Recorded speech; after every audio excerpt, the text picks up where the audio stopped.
Hi.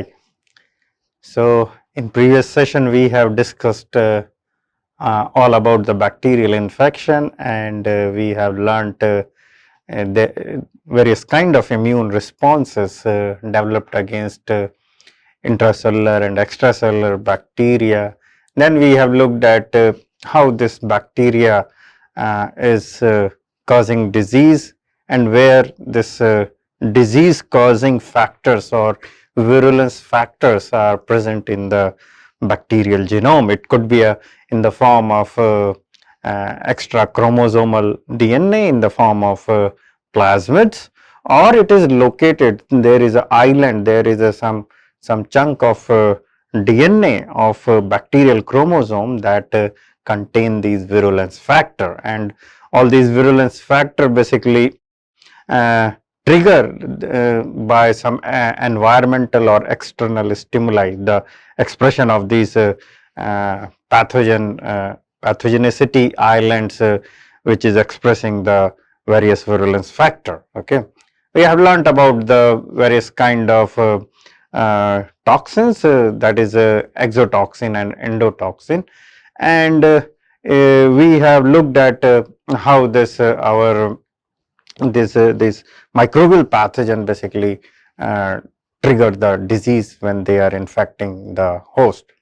So, in continuation of this previous session, I will discuss one bacterial disease. This is Mycobacterium tuberculosis, which is a causative agent for the tuberculosis. Okay, so let's begin with tuberculosis.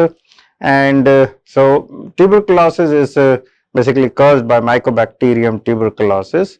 I will give you some brief introduction about the mycobacteria as such. Okay, so Mycobacterium tuberculosis, we call it as a bacilli. So they are basically rod shape bacteria, and here you can see there is a kind of a schematic of Mycobacterium tuberculosis. They do not form spores. There are some bacteria which makes spores. Okay, one very good example of bacteria which makes a spore is Bacillus anthracis, and due to this property, this Bacillus anthracis can be used as a biochemical weapon. Okay, because spores, you can understand, spores are very resistant entity, and they can be easily transported without any special need. Even in dried form one can transport it, and that makes it that gives the property of a biochemical weapon. Okay, so this mycobacterium is basically resistant to the decolorization by acid alcohol. So what is acid alcohol? It's a mixture of, it's a simple mixture of 95% ethanol, and it contains 3% hydrochloric acid. Okay, so even if you wash, if you stain the Mycobacterium tuberculosis, and if you wash it with this acid alcohol, then it is a resistant to decolorizing by this mixture. Okay, that's why we call it as an acid fast bacilli. Okay, so this mycobacteria, by and large, they are more hydrophobic in nature. They have a variety of lipid and lipid derivative, or lipid and sugar derivatives over the wall. We'll take up this this composition of wall in great detail in subsequent slide in this session. Okay, so they are hydrophobic in nature, and that hydrophobic nature make them very, due to this hydrophobic nature, of this Mycobacterium tuberculosis, this makes a very successful pathogen. Okay, we will discuss in subsequent slide. Okay, so they are resistant to the chemical agent because of hydrophobic nature. Okay, so most of chemical agent are basically hydrophilic in property, like even if you see this this acid alcohol mixture, which is a 95% ethanol and 3% HCl. So due to this hydrophobicity, they cannot decolorize, okay. And they are due to this property, they are resistant to the even drying, okay. This Mycobacterium tuberculosis can survive in dried sputum, okay.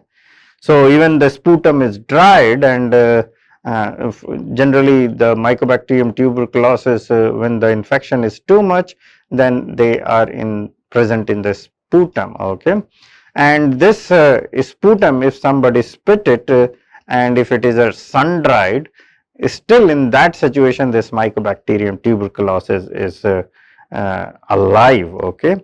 When they will get the appropriate host, then this will again this can turn to the virulent, and then that can cause the disease, okay. So this is a generalized property of Mycobacterium, particularly Mycobacterium tuberculosis, and there are various mycobacteria. One is Mycobacterium tuberculosis, which cause tuberculosis, Mycobacterium leprae, which cause leprosy, okay. There is a Mycobacterium avium intracellulae, which basically affect immunocompromised individuals. So immunocompromised individual is it could be a acquired immunodeficiency syndrome people who are infected with HIV, okay, or the individual who has a congenital immunodeficiency. So this Mycobacterium avium can infect, and that can cause the disease, okay. Another is Mycobacterium bovis, which is quite common, okay. So this causes tuberculosis, but this tuberculosis is limited to the cattle, and they do cause in some cases in disease in human, but again the point is that this is basically this cause in immunocompromised individual, okay. There is another group of mycobacteria, which we call it as a non-tuberculous mycobacteria, NTM. So this NTM is basically are bacteria other than Mycobacterium tuberculosis and M. leprae, okay, Mycobacterium leprae, and basically they are present in soil and in another form, and in general they don't cause any disease, okay, but sometimes they cause the disease because of depression of immunity by some or other way. Some or other way means some individual receives some transplant, then their immunity is depressed, okay, or if individual is infected with HIV, okay, so that can also cause the infection of this non-tuberculous mycobacteria infection. So generally this NTM infect the soft tissues, okay. It's not like a classical symptom of pulmonary tuberculosis. It's a to be very important that this infection is very hard to detect, okay. So but they can respond with normal anti-tuberculosis drug, okay, but this is a very non-tuberculosis mycobacteria is not very common. It's a quite uncommon infection, okay. So Mycobacterium tuberculosis, the paradigm for human host pathogen adaptation. So this Mycobacterium tuberculosis is a very smart pathogen, extremely smart. So they will not cause too severe disease immediately, okay, and but they will cause disease very slowly and calmly, and eventually they will affect the host very badly, okay. So overall I want to say that. So Mycobacterium tuberculosis is known to initiate infection most efficiently in lower lung through a small aerosol droplet that contain only 2 or 3 bacteria. So you can understand only few bacteria is sufficient to cause the disease, okay. And Mycobacterium tuberculosis appears to lack the classical virulence factor. So, if you see very carefully, if you see gram positive bacteria, if you see gram negative bacteria, so gram positive bacteria or gram negative bacteria, they have some virulence factor, okay, and this virulence factor basically attract the attention of host immunity, and then host immunity appropriately develop or clear or eliminate those infection through innate immune responses or adaptive immune responses. But Mycobacterium tuberculosis is not like that. They are just sitting silently in the macrophages, and they slowly make their more copies, and if they understand that okay, host immunity is quite aggressive, then they will even go in latent stage, okay, they will not do too much activity, okay. So in general, they don't have a very specific virulence factor against which the host immunity will work and eliminate the infection, okay. They do have, but they do not provoke the host immunity very strongly. That's what I want to say. They use the host macrophages to transverse the host mucosal barrier to sterile site deep in the body, okay. So they basically have a carrier. The carrier is the macrophage.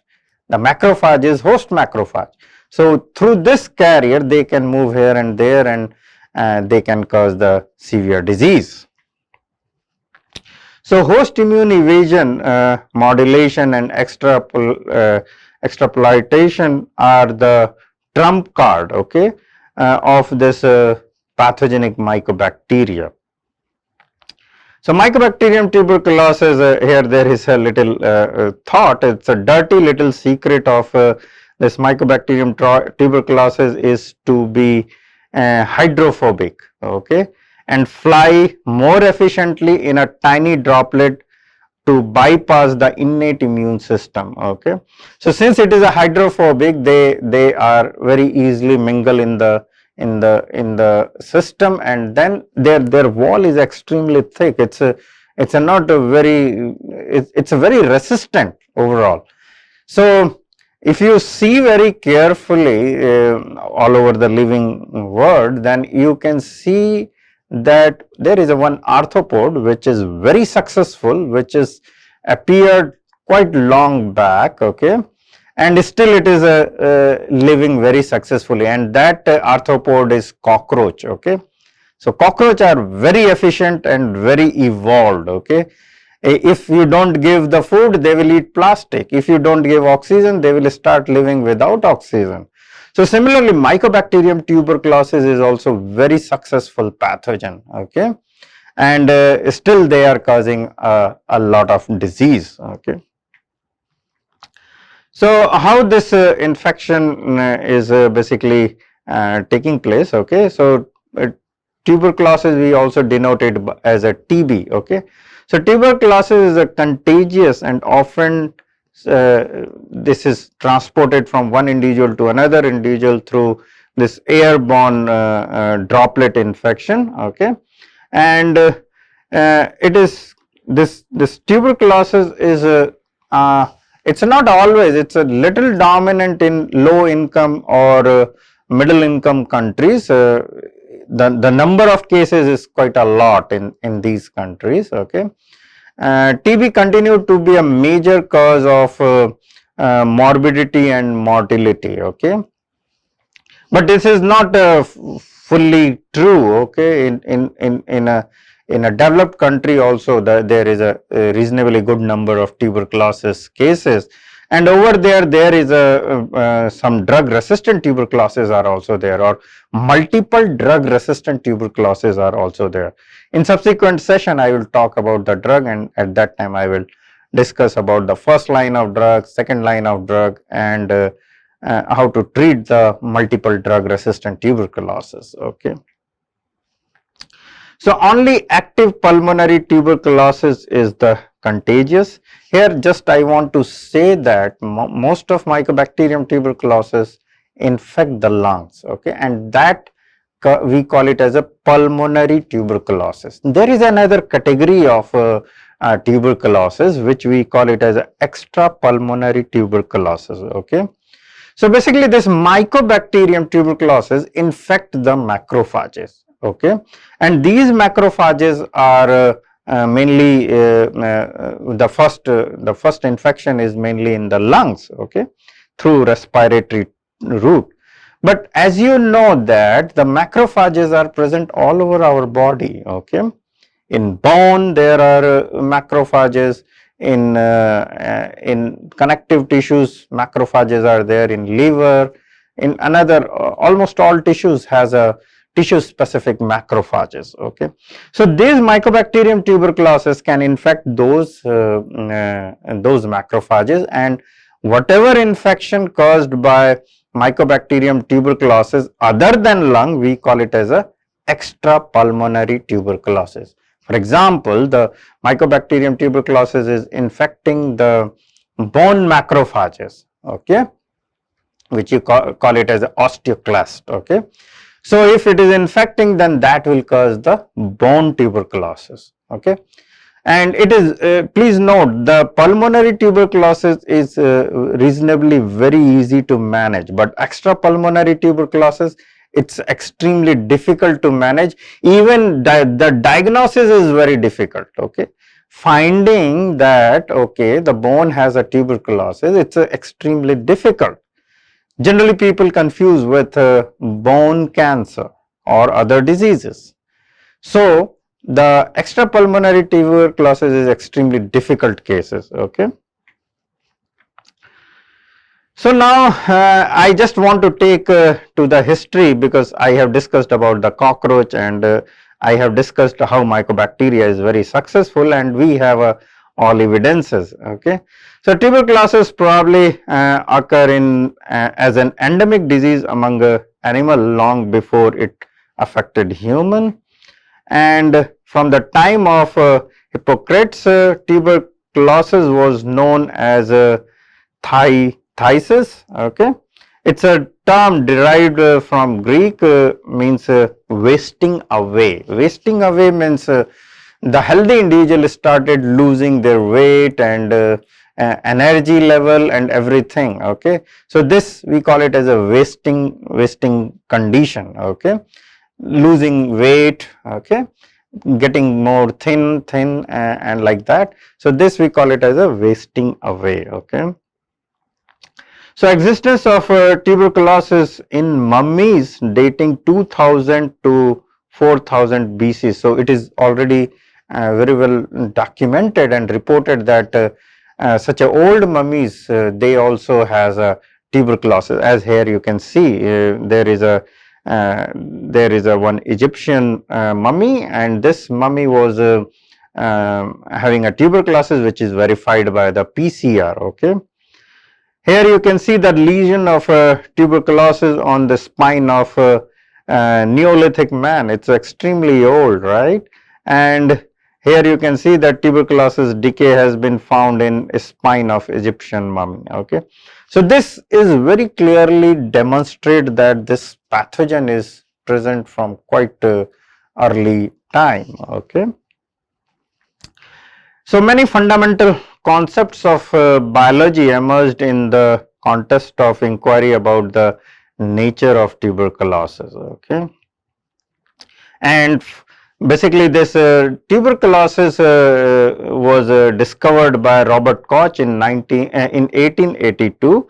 Okay, as a causative agent of tuberculosis by an airborne infectious disease caused by organism of Mycobacterium tuberculosis. Okay, and at that time it was this tuberculosis disease was known as a white plague. Okay, because it leaves the white lesion in the lung. Okay,